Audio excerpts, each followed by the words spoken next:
I think it has this like very atmospheric look, right? Like I'm like an apparition. Is that like a ghost? I think that sounds about right. But anyway, I'm gonna start again with another pottery video. We got all the cameras working today, so I'm just gonna get right into it. And I got 3 for you, and I'm gonna walk you through the process here. Anyway, camera C, camera C. There we go. All right, wedging table. So as you're using the spiral to mix that clay, right? At this point, I'm not really worried about the air bubble thing or making it look nice.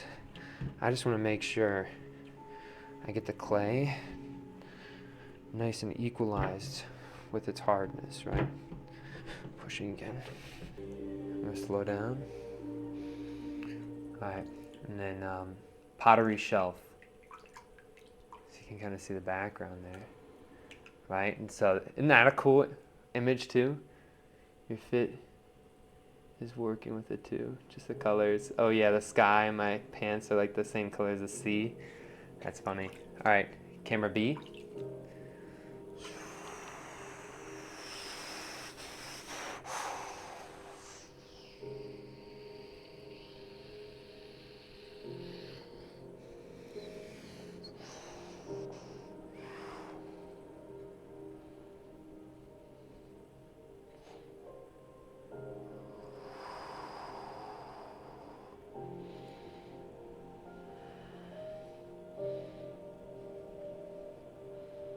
I catch that little wobble, right? I just lowered that right hand. I'm allowing it to get center again. And I'm pushing down. And you saw how I brought my, I call this my chicken wing, on top of that clay there. Pushing it down right into this little claw I have over here. My crab claw, which is going to scoop that back up as I'm pushing it down. And it's that transfer between the two, one coming over and one coming up under. And right as those pass, that's what gets it right on center, right? And so then they pass and I go right back up. And now usually the base is nice and centered, so now I go back down over top. I don't have to fight as much wobble when you get to the bottom, right? Because it's getting that bottom center that's the real tricky part, right? I'm sure you've all were coning up clay at one point and you went to pull it down and it was centered all the way until you got to that bottom edge there and then it just stopped being centered. Then I'm gonna push some of that clay down and try to unify that nice little ring here, right? And so then I can only focus on reducing ring to a wall rather than if there's different thicknesses, then I have to adjust for that, right? So I'd rather just have one ring on the bottom here. So then I grab that llama. Llama's gonna come down right over on top and slowly push that in, right? Camera A. So here we go. 1, 2, 3, 4, 5, 6. So it thinned out it, maybe it's gonna do an automatic lower collapse because of that. That's kind of interesting. I don't think I could like remember that enough to do that every time, right? But that is a cool happening. So it kind of does a double collapse there if you look, right? Collapse first inward and then twisted. So it kind of looks really pretty on the bottom. That's interesting. It only did that because when that bellied out on that bottom form there, when it was kind of like this shape like that, right? It was thinner here, so that's where that collapse is happening. Pretty interesting, guys, really. Right, you think that's wild? I think so. I really think it would be awesome.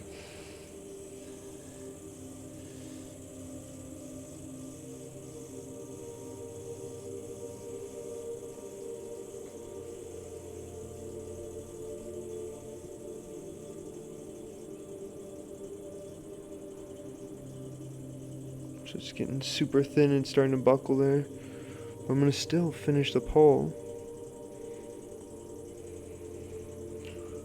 Transition to thin out that top rim. Curl that over. Nice. Okay. So here we go. Get in at the bottom here.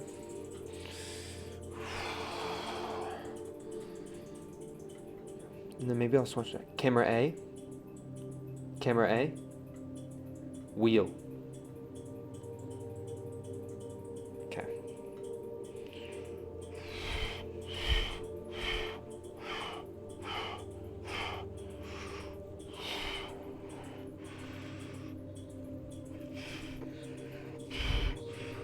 Be slow with it.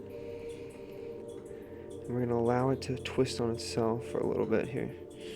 All right? And if we even help it out, we'll stop our wheel for a second, hold that, and then we can brush our hands off, and we can hold that at this twist here, and then just slowly spin and allow it to twist itself up really nice and tight there.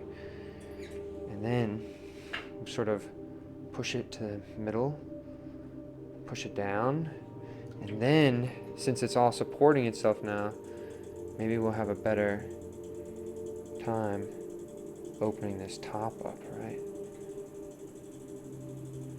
Going right down to the bottom here. Opening this up, pulling that to the side, great. All right, camera B. So here's that number 1, or well, I guess this is number 2, but first one with tendrils at least. Looks pretty good. You guys, breathe. Pop that out. Really define that bump there. Focus on that bump. It's a little bit thin underneath. Do you see it's starting to buckle? So we're just trying to use as little tension as possible.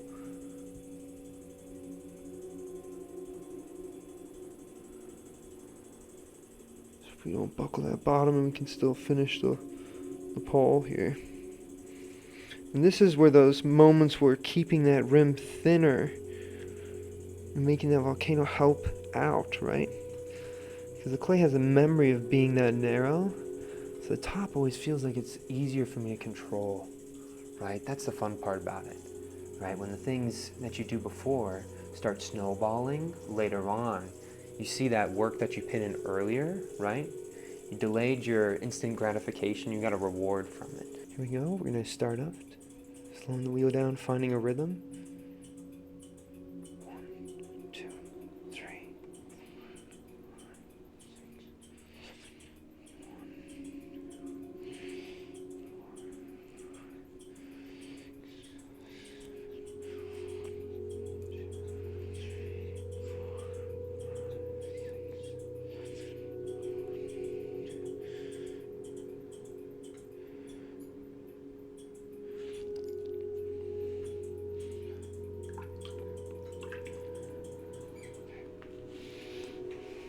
I'm going to twist it a little bit more in the center here, right?